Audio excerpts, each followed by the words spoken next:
Want to bet? You can do it at Sports Interaction, Canada's sportsbook. Football continues.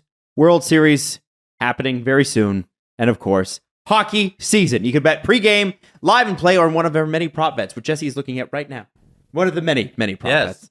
Made for Canadians by Canadians. Sports Interaction is easy to deposit, play, and cash out. Join now and see all that sports betting has to offer. Head to sportsinteraction.com/SDPN. That's sportsinteraction.com/SDPN. Ontario only. 19 plus. Please play responsibly. Is it really going to go down like this in Vancouver, guys? Are we really going to fire a coach because the team is doing bad stuff? I don't know about fire the coach, but listen, it's October.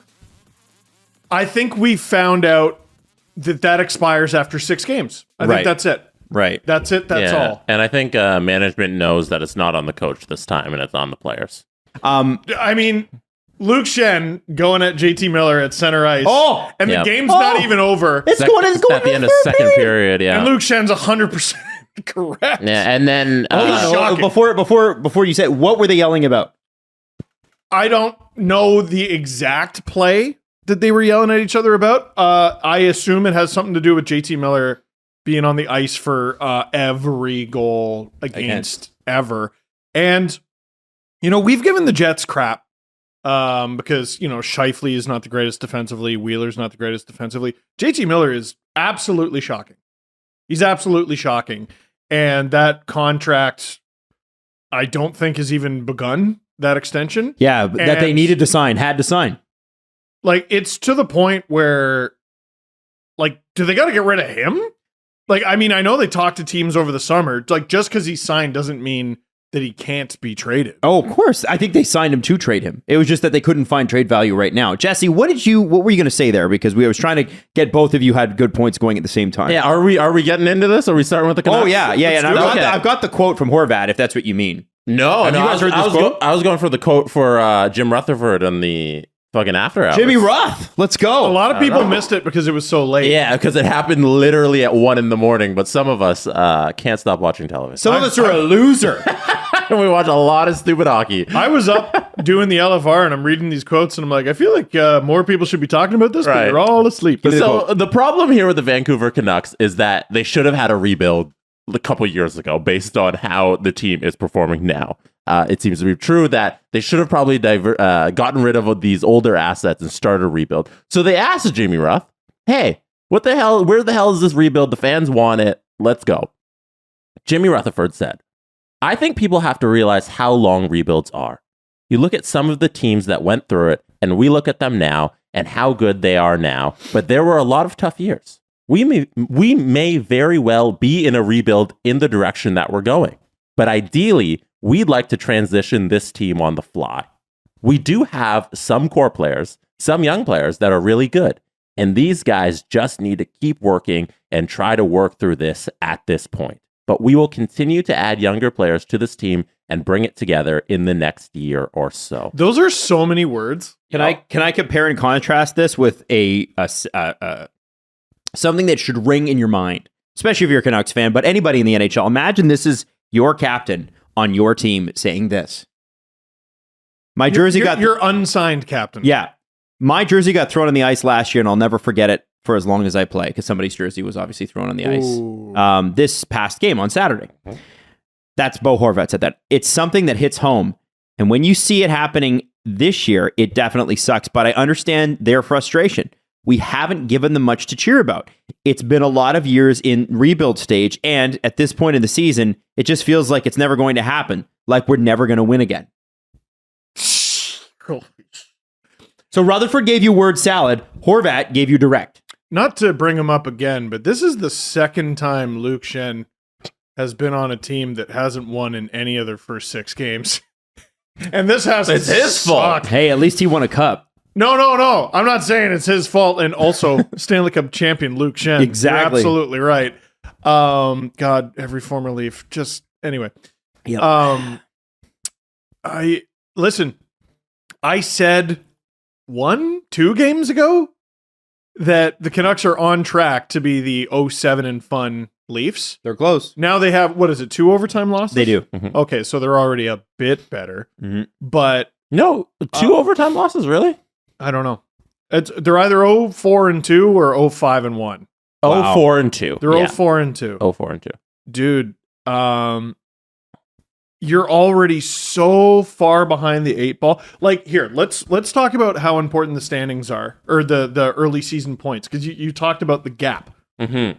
How far back of a playoff spot are the Canucks right now? Right now, so they sit in last in the Pacific. I think they're only 2 points out, aren't they? They have 2 points, and the Kings sit in 4th at 6 points. Yo, the Pacific stinks. Let me go to the wild card Yeah. standings. Oh my god. Okay, so wild card standings. The second wild card spot is the Kings at 6 points, and Vancouver has 2 points. So they're 4 points That's out. okay. You know what? Things aren't as bleak as I thought. They're fine. I thought there was gonna be like an 8-9 point gap.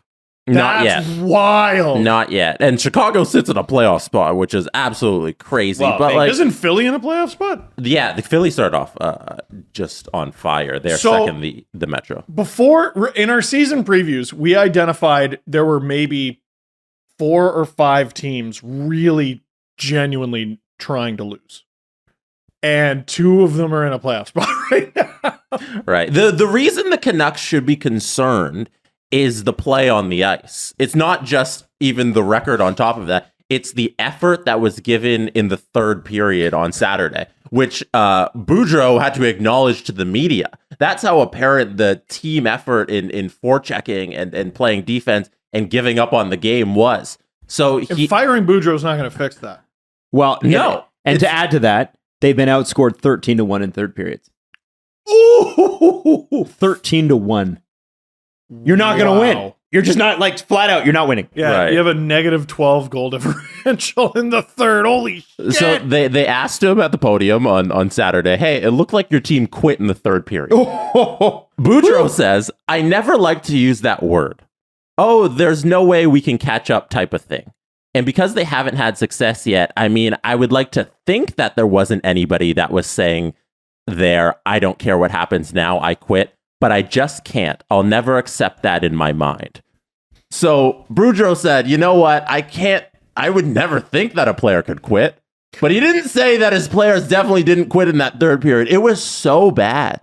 The Buffalo Sabres handed them their lunch early on, and it was over because their greatest defenseman in the history of the National Hockey League, Rasmus Dahlin, 5 plays goals. for the Buffalo Sabres. Dude. Record-setting greatest defenseman of all time, Rasmus Dahlin.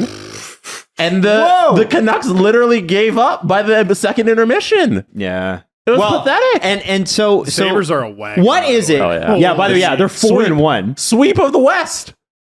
That I didn't know. That's crazy. And they're getting in terms of goals saved above expected, they're the top goaltending team in the NHL. Incredible. That's Yeah. so perfect. They have I love Greg this. Anderson and Eric Comrie. Yes. Come on. You know why? Because Eric Comrie's winning the Vezina this year. Actually, it'll be a tandem Vezina win like it used to be in the 90s and 80s. Yeah. Comrie and wouldn't it be sick if Craig Anderson, who's 8 million years old, wins a half Vezina? I think we really got to figure out who's scouting hockey and why they're bad at it. Because, I think you're right. yeah. Like, look at Darcy Kemper. Wasn't he like Darcy Kemper was a goalie that a couple teams gave up on? Darcy Kemper just- has had 3 careers. Like, I remember talking about him as like a non-option in the NHL because he was years ago. Now he's won a Stanley Cup, and now he's with Washington, who doesn't really feel like helping him very much. Who leads Well, the Sabres listen. in goals? Rasmus Dahlin. No. No? No. McDavid. The Sabres in goals. Sabres. I think you said the NHL. Oh, Oh man. Tuck? Alex Tuck has Oh. 6 goals. A lot of tucks. Wow. A lot of tucks for Alex. Matthews Tuck. got That's some gross. ground to make up, eh? Oh, yeah. Yeah, just a bit. He had a slow start last year too, and I know that's a story league wide because he won the Hart and won the Rocket. He looks great. I'm sorry. Oh man, I think he looks great. We'll talk about the Leafs a little bit Yeah. later on, but I no, I'm not taking shots at Austin Matthews. I think he's had a great start for sure. Whoa, you hate him? Yeah, I know. What do you got to say about Marner? Yeah. Huh? What's next? Oh, So the Canucks, anyways, yeah, they Canucks. get not trying. Well, and so okay, so with Bruce Boudreau saying that, he's saying I would hope that they haven't quit, and you know, so maybe they haven't quit in terms of themselves, but they seem to have quit on each other at least for now. They're not playing for each other, and like, listen, we talked about body language last show. when it came to Mitch Marner. Elliot was talking about it again this weekend. My body language comment is for JT Miller and Luke Schenn. What was so pressing at that moment that you guys couldn't have waited the 20-second skate to the dressing room to scream at each other? That's what very tiny Connor Garland was trying to get across. He's like, Connor Garland's in the middle of them, and they're both towering over him. Yeah. He's telling him for a back check. JT Miller's been awful on defense.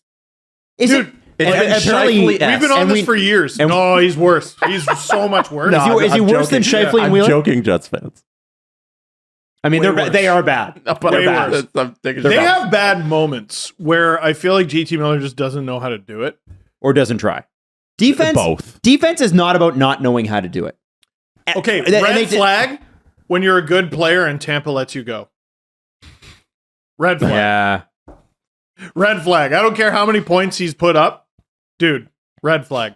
When did we stop hounding guys for that, by the way? For defense? Yeah. Like, Well, I think Phil Kessel got shit for it And he played defense. his entire tenure in Toronto, and I never hear it get brought I think up. because first JT off, it was Miller. lazy at the time because he played defense, but the team was so bad. Like they took a ton of shots at Kessel and Phaneuf. Phaneuf had his limitations.